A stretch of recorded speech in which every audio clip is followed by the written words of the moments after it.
দেশটা আমাদের, এটা আমাদের ঠিকানা, এটাই এখানে আমাদের বাস করতে হবে। আমরা সবাই সৌদি আরব, আমেরিকা বা অন্য কোথাও যে চলে যাওয়া সম্ভব নয়, 2-4 জন যেতে পারে। এই ভূমিতে বাস করতে হবে। এই দেশটা বিপদে পড়ে গেছিল গত 15 বছরে। উন্নয়নের কথা বলে আমাদের দেশটাকে সত্যিকার অর্থে অনেক বিপদে ফেলে দিয়েছে। বাংলাদেশ জাতীয়তাবাদী দল বিএনপি এবং তার নেত্রী খালেদা জিয়া হাসিনার সাথে কোনো আপোষ করে নাই। 2008 সালের ষড়যন্ত্র নির্বাচনে ষড়যন্ত্র করে বিএনপিকে পরত্তরে ক্ষমতা যাওয়ার পরে তত্ত্বাবধায়ক পদ্ধতি বদলিয়ে দেয়। আমাদের নেত্রী খালেদা জিয়া এটা আপোষ করেন নাই, যে কারণে ওনাকেও জেল খাটতে হয়েছে মামুলি এক মিথ্যা মামলায়। 2 কোটি টাকার মামলা ছিল, সেটার অ্যাকাউন্টে আছে এখন 13 কোটি টাকা প্রায়। মামলাটা কিসের?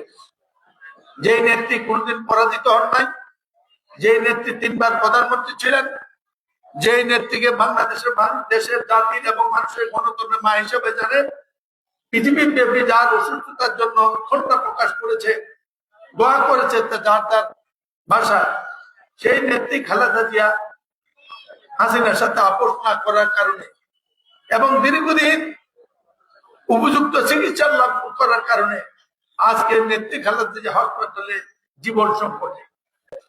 অন্যদিকে 15 বছর লড়াইয়ের পরে 24 জুলাই আগস্টে আমাদের দল বারবার বলেছিল যেদিন এই দেশের ছাত্ররা শ্রমিকরা রাজপথে নামবে সেদিন হাসিনার পতন হবে। যে 15 বছর ধরে আমরা যে আন্দোলন করলাম, নির্বাচনে গেলাম না, বৃদ্ধ বয়সে আমিও জেল খেটেছি। নেত্রী খালেদা জিয়া কুমিল্লা সবচেয়ে কুখ্যাত 8 হত্যা মামলার আসামি হয়েছিলেন, আমি তার সাথে একজন সৌভাগ্যবান আসামি।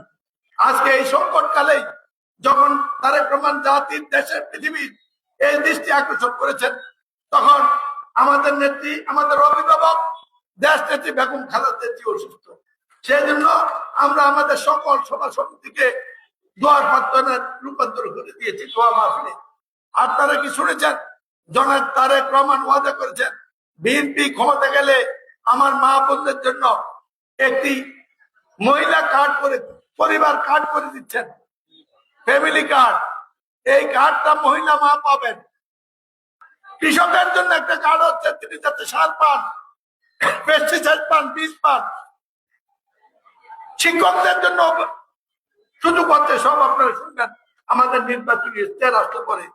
আল্লাহ খাস করে আমাদের নেত্রী, জাতির নেত্রী, দেশের নেত্রী, গণতন্ত্রের ভাতা, দেশ নেত্রী বেগম খালেদা জিয়া, আল্লাহ আমাদের এই দোয়া রচনা তোমার গফুর গফর রহমত রয়েছে, তোমার পবিত্র রচনা করতে আল্লাহ নেত্রী খালেদাকে মাফ করে দাও, সাফাদার।